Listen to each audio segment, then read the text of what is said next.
Hello and welcome to Chesapeake Weekly. Summer is officially here, and this year, thanks to the vaccine, we're getting out and we're having fun. So, on this episode of Chesapeake Weekly, we are talking all things summer fun. And of course, we have to start off with Parks, Recreation, and Tourism. They have a ton of great events and activities to keep you active all summer long. I recently did a video call with Parks, Recreation, and Tourism's Assistant Director, Monica Christensen, to find out what they'll be offering. We are finally looking forward to some really fun and exciting events. We're ready to get back into it. So, of course, we're coming to the funnest department there is, Parks, Rec, and Tourism. So, Absolutely. Monica, you guys have so much going on. So let's just jump in. We are actually going to have some events this year. We certainly are. We certainly are. We've already kind of dipped our toe in the water a little bit, but they are definitely coming. This next weekend, the weekend of the 26th, we have a first annual art show at City Park that is going to be happening from 10 to 6 on both days, and that's going to be held by the Chesapeake Rotary and the Chesapeake Fine Arts Commission. So that'll be a very fun weekend activity to do. And then Celebrate Freedom is coming back July 3rd. Yay. We will be having fireworks, woohoo, at City Awesome. Park.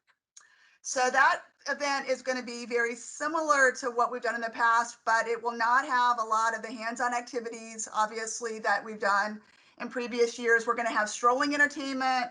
The event will open at 7 p.m., so a little bit later than what we normally do. But we will have food vendors there, and we'll be giving out kind of some goodie bags to people, and it should be a lot of fun and a great kind of first larger scale event coming into this season. So we're excited about that. And then I don't know if you're aware, hopefully you knew that Kayak Expedition was supposed to happen recently, but we had to cancel that due to some inclement weather.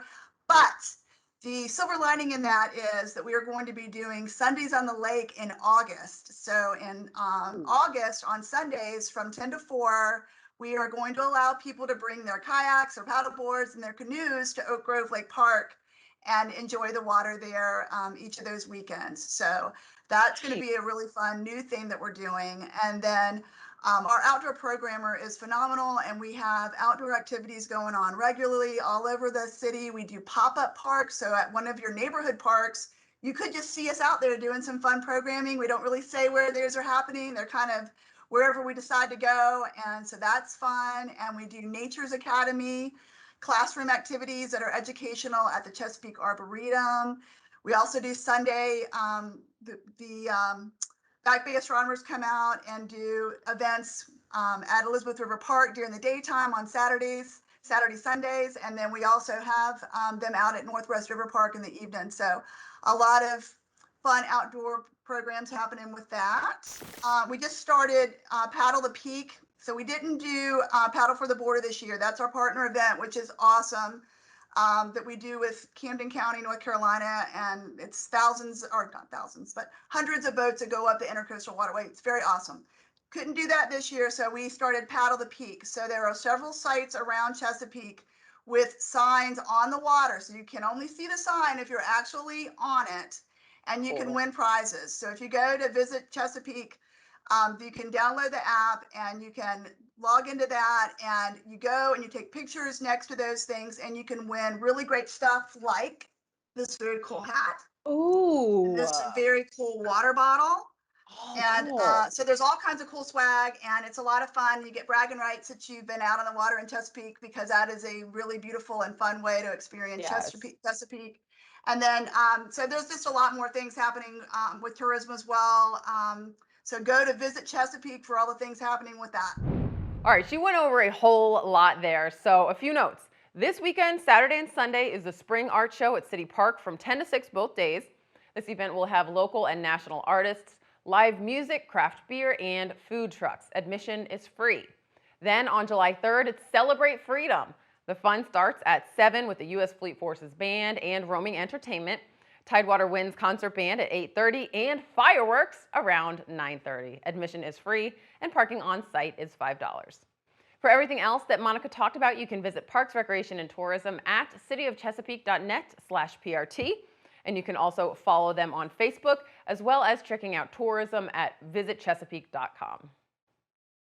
Now, not to be outdone with all the summer fun, Chesapeake libraries also have a ton of stuff coming up. As for events, the popular Fantasy is back on July 24th. They're also offering a chance to get you in the doors of museums and other attractions throughout the region with their Explore 757 program.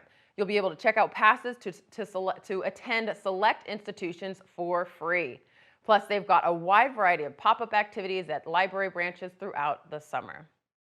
Now, if you're looking for a new way to borrow items from the library, they continue to find innovative ways to make things more accessible. They now have kiosks at various library branches, which are sort of like book or DVD vending machines. Take a look. This is our Lend It kiosk. This is for basically if you wanted to check out an item that's in the kiosk presently. So all you have to do is just hit the checkout button, and just like a Redbox, you can just browse and look for an item. You can even search by title or author.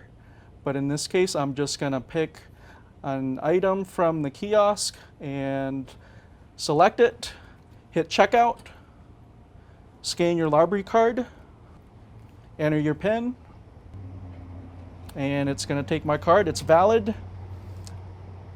The kiosk will then look for that item, and you can see that robotic arm looking for the item, and it found the item. It will take it right back to the front where I can grab it from this door right here. After that, you can even get a receipt if you like, and you'll get a printout, and that's it. Don't miss out on a thing that the Chesapeake Public Libraries are offering this summer. You can keep track of all of their events, services, and offerings by following them on Facebook or visiting them at chesapeakelibrary.org. Tidewater Community College's annual Shakespeare in the Grove takes place this week at their Chesapeake campus on Cedar Road. This year, they're performing Twelfth Night, or What You Will. The performances start at 8 p.m. June 23rd through the 27th, and it's completely free. Remember that it is outdoors and weather dependent. You might want to bring that bug spray. Chesapeake Television's Jim Hazel recently hosted an episode of Peak Life featuring the show's director, so you can learn more about their performance before you go. Find that at youtube.com/Chesapeake Television. And if you can't make the live performance, Chesapeake Television will be there to cover it for you, and we'll be airing replays throughout the month on Cox Channel 48 or Verizon Channel 43, or you can watch our station live online at cityofchesapeake.net/TV. The farmers market at City Park is now open. Get your locally grown fruits, veggies, plus a variety of jams, pickles, and so much more.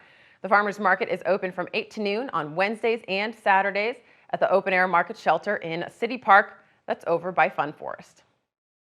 Well, time is quickly running out to nominate a yard for the Chesapeake Environmental Improvement Council's annual Notable Yards Contest. Here's Megan Hale with more. It's a way for folks to be nominated for beautiful yards in Chesapeake. So people can go onto a website and fill out a nomination form either for themselves or for a neighbor or friend that lives in Chesapeake that just really has a beautiful yard that's visually appealing, that supplies, shelter or water to wildlife creatures.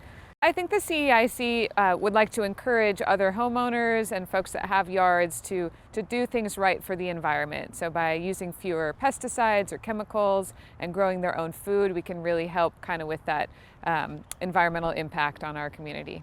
There really is no perfect yard, right? This could be kind of open for interpretation and open for the judge's discretion. But people who, have fewer grass space and have converted some of that grass to raised garden beds or container plants, areas with houses for birds or wildlife and bird baths and things like that. So of course, beautiful flowers and other things that really brighten our community.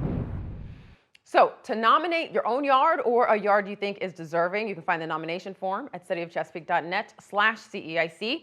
You have to send it in by June 30th. So remember that the judges will be looking for yards that are not professionally maintained, but that have visual appeal, healthy lawn practices, food gardens, or wildlife habitats. Judging will take place in July, and winners will be announced in August. And by the way, winners receive a gift certificate to White's Nursery. So nominate any yard that you like to look at, so long as it isn't maintained professionally, by filling out the nomination form found at cityofchesapeake.net/CEIC by June 30th. And finally, we can't talk summer without talking weather. So hurricane season just started, and while the busiest part of the season for us here in coastal Virginia isn't until September, now is the time to start preparing. Rob Braidwood with Chesapeake Emergency Management shares with us a few of the things you should be considering going into what could be a very active storm season. Our hurricane season is forecasted to be very, very active this year. You know, we like to tell people about the seasonal forecast, but at the same time, it's really not as important as what you're doing individually at your house, okay? So no matter what the seasonal forecast is, you should always be preparing. But looking forward to the summer, the water temperatures are very high, very, very elevated. So it's going to be an active season, we're being told. The big thing that we want people to focus on is getting prepared at their own house, okay? And being prepared for evacuations. And when I say being prepared for an evacuation, that doesn't mean that you have to leave, okay? What we want to do is we want people to know their zone. So we really want you to look up your zone, A, B, C, D. When you know if you're in A, you know that that is the most high risk area for storm surge and evacuations, okay? So we want you to be prepared to go. But that, like I said, that doesn't mean you have to go to Richmond or Danville. What you can do is find a neighbor, a friend that's maybe in a B or C or D zone, and you can make a plan to go to their house. You don't have to leave the area. And so that's something we want people to start working on, is those plans. And do those today, okay? Our season doesn't really get going until end of August, September. That's really the hot part of our season for hurricanes. So you've got some time now, June and the beginning part of July, to go ahead and make those plans with your neighbors, your grandma. What are we doing with grandma? What are we doing with our dogs and our pets and things like that? Where are we going to go? If you don't have anybody in this neighborhood, in the community that you can go and make plans with, you're going to have to plan to evacuate out of the area. So it's important to try to make those network connections you can, the social network connections now. So the time to start preparing is right now. So find your evacuation zone at knowyourzoneva.org and learn about putting together an emergency kit and making a family plan at ready.gov. Thank you so much for watching. Everyone stay healthy, and we'll see you right here again next week. There's a new app in town. It's come to make your life easier when you need a service from the city of Chesapeake. Need a bulk trash pickup? Got you covered. Spot a pothole? Report it here. Neighbor's yard looking trashy? Help is on the way. The brand new Chesapeake Service Requests app is available now in the App Store and on Google Play. It's free and easy to both download and use. Add the app to your favorite device today so it's ready when you need it. And with so many services available, you're sure to need it soon. If you have questions about the app, you can call the Chesapeake Customer Contact Center at 382-CITY.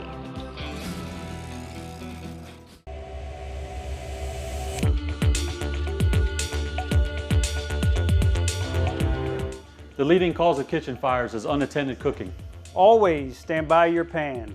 Keep anything flammable like oven mitts or wooden utensils away from the stovetop at all times. Wear short or tight-fitted sleeves to avoid loose clothing catching fire. If a fire does start and you can't get it under control, get out and call 911. Stand by your pan! Don't just learn history, live history. At the Great Bridge Battlefield and Waterways Museum, you'll experience life in 18th century Virginia. Discover the water that defined the landscape. Visit a colonial tavern and find yourself in the middle of the Battle of Great Bridge. Your next adventure begins at the Great Bridge Battlefield and Waterways Museum. All COVID-19 safety precautions apply. Go to gbbattlefield.org for more information.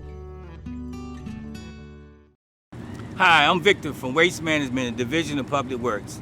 Today we're here to talk about the separation of the cans. The cans need to be at least 3 feet apart. This gives the driver more room to dump the can in the truck and place it back down. We appreciate your help with this. For more information, go to cityofchesapeake.net/trash. Thank you.